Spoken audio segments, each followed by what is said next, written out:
A comunidade surda ainda enfrenta desafios para ter acesso a serviços básicos. Como é ir ao médico e não conseguir ser atendido? Porque ninguém é capaz de entender o que você está sentindo.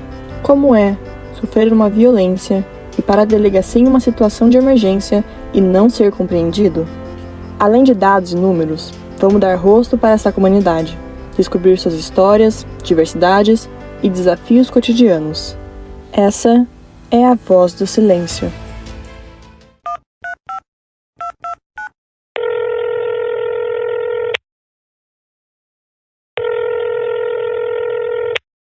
Alô? Pronto atendimento, boa noite, com quem eu falo? Oi, meu nome é Luciane. Viu, a minha mãe, ela tá com um mal-estar, ela passou mal e geralmente eu consigo levar ela pro hospital, mas aconteceu um imprevisto no meu trabalho e eu não vou conseguir. Eu só precisava saber se o postinho consegue atender ela, se ela for sozinha. Atendemos sim, senhora, mas por que não conseguiríamos? É porque a minha mãe é surda, moça, por isso. Mas nesse caso ela precisa de um ouvinte para auxiliar no atendimento, né? Um vizinho, um parente, algum conhecido que possa acompanhá-la. Mas, moça, vocês não teriam, sei lá, um intérprete no posto pra que ela consiga pelo menos ir sozinha, ser atendida sozinha? Não, infelizmente não tem. Se ela vier sozinha, ela vai precisar escrever ou fazer mímica. Se não for dessa forma, acho que vai ser difícil a gente conseguir atendê-la.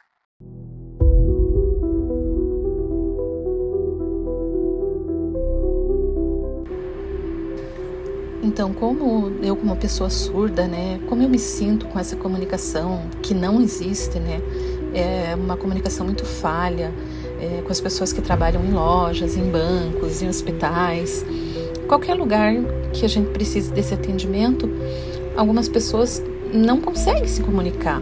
Algumas tentam escrever, a maioria não tem paciência.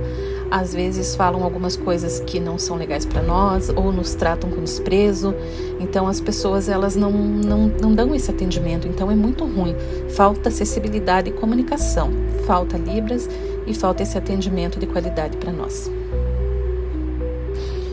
Então, na verdade, essa área da saúde, a maioria das pessoas, 99%, não sabem Libras, não tentam se comunicar direito com a gente. Então, a maioria das pessoas, né, dos profissionais dessa área, tem alguns que têm paciência, claro, que tentam escrever, que tentam conversar com a gente, mas o problema é que eles estão sempre com pressa, né?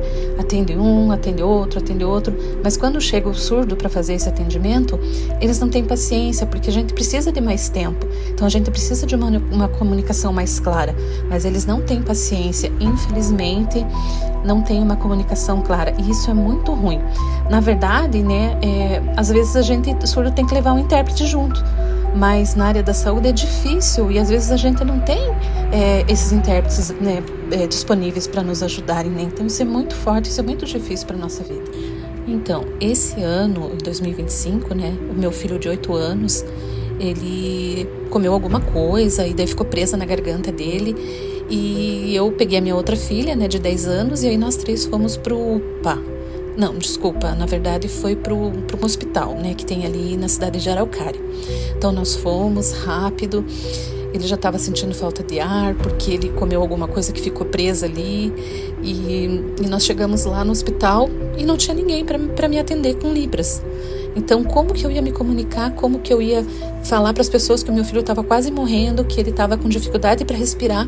A minha filha de 10 anos, ela estava junto, ela fez essa intermediação, mas tem muitos sinais que ela não conhece, tem muitas palavras que ela não conhece. Então, teve essa ajuda, ok, acabou demorando o atendimento, porque eu precisei esperar o pai dos meus filhos chegar, porque ele é ouvinte, para poder nos ajudar. Então, se tivesse alguém ali fluente, isso não tinha acontecido. Então, isso é muito difícil para nós. Então, nesse momento eu senti realmente assim, como se eu não fosse capaz de nada, sabe? Olhando para o meu filho, vendo essa situação aparecendo, não conseguindo ter essa comunicação, eu tentava explicar e as pessoas não entendiam. Eu queria que as pessoas atendessem ele rápido, mas não tinha ninguém para se comunicar comigo.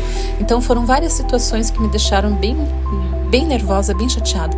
Essa falta de comunicação me deixou muito nervosa. Então, isso é muito difícil. Então, realmente, nosso direito não está sendo feito. Na verdade, eu acho assim que na área da saúde, o profissional saber básico não é suficiente, sabe? Não é suficiente porque tem situações, por exemplo, um atendimento que a pessoa marcou horário tal, que é um atendimento básico, eu acho que até pode ser possível, sabe? Tranquilo. Mas se for um atendimento de emergência, não tem como. Porque você imagina, né? A pessoa já chega nervosa e até explicar, até com uma Libras básica, não tem como, o tempo passa muito rápido. Então, qualquer lugar que a gente vá, a gente tem essa barreira, a gente tem essa dificuldade. Então, o básico, ele ajuda pro básico, mas depende da situação. Então, as pessoas fluentes, claro que são muito melhor para nós, né? Então, no meu ponto de vista, o surdo encontra muitas barreiras em vários locais, né? Por exemplo, tem surdo que consegue oralizar, então ele consegue uma comunicação melhor, ele faz essa leitura labial e tranquilo, né? A Libras acaba ficando ali em segundo plano. Tem surdos que conseguem escrever um pouquinho, então eles também conseguem uma comunicação, mas a escrita do surdo não é perfeita, né? Porque a língua materna do surdo não é o português, é a Libras. Então isso é muito difícil, isso é muito ruim. Então eu acredito que a sociedade precisa mudar e fazer essa acessibilidade acontecer de verdade, não só no papel, de verdade, que seja real. Se uma pessoa surda já é privada de atendimento básico, como é o atendimento de uma pessoa surda e cega? Essa comunidade também existe e merece ser cuidada com dignidade.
Mas qual a importância de ter um intérprete formado auxiliando o atendimento?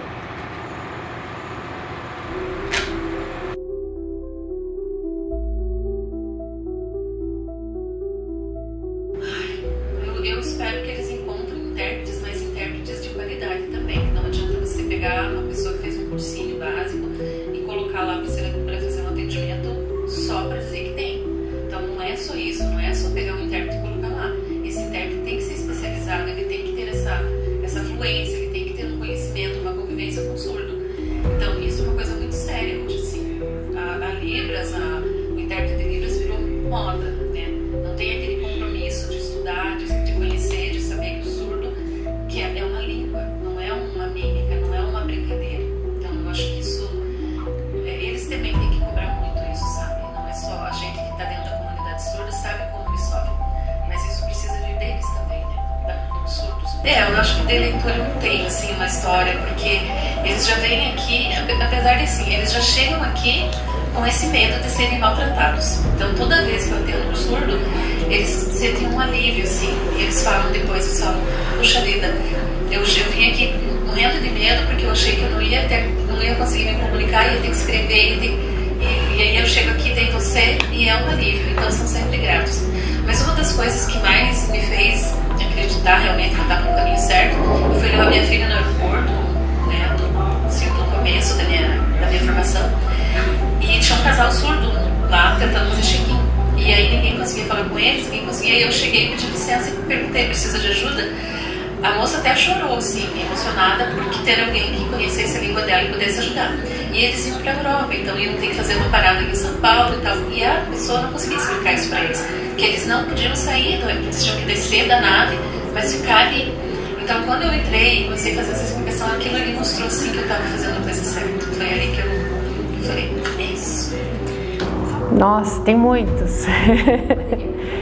Bom, posso contar alguns. Um dos primeiros, eu fui com uma pessoa surda fazer um atendimento médico num posto de saúde e o médico explicando a questão dos exames e tudo mais, ela, vendo, eu mediando a comunicação, ela simplesmente no ato ali, ela sinalizou e falou, nossa, é a primeira vez que eu estou recebendo informações sobre a minha vida completamente. Pois quando ia com a família, normalmente era resumido. Uma outra situação foi participar de um parto, né, que é assim, muito emocionante. A mãe surda, ela teve cesárea, né? Então eu acompanhei ela desde a entrada do hospital até o nascimento da criança, então foi um dia inteiro de acompanhamento.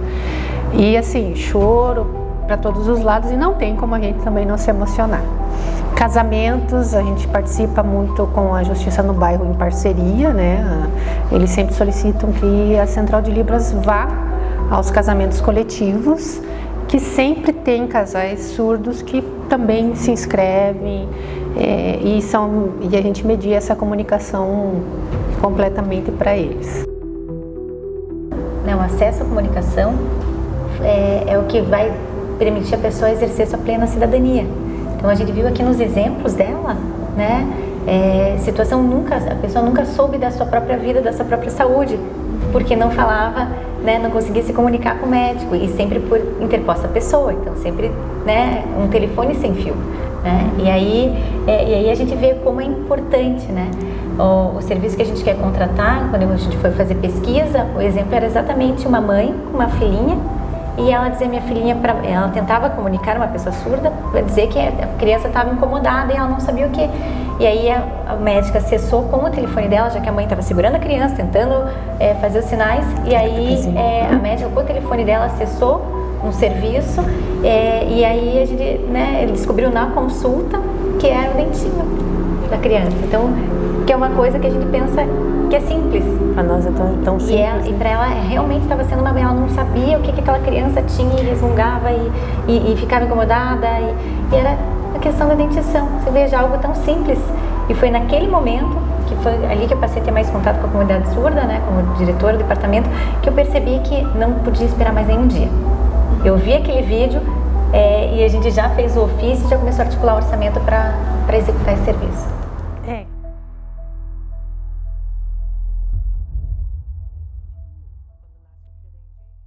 A barreira não está só no som, mas na escrita, na comunicação institucional, na saúde, na segurança. Faça parte da luta pelo direito ao atendimento humanizado e justo. A comunidade surda também é cidadã.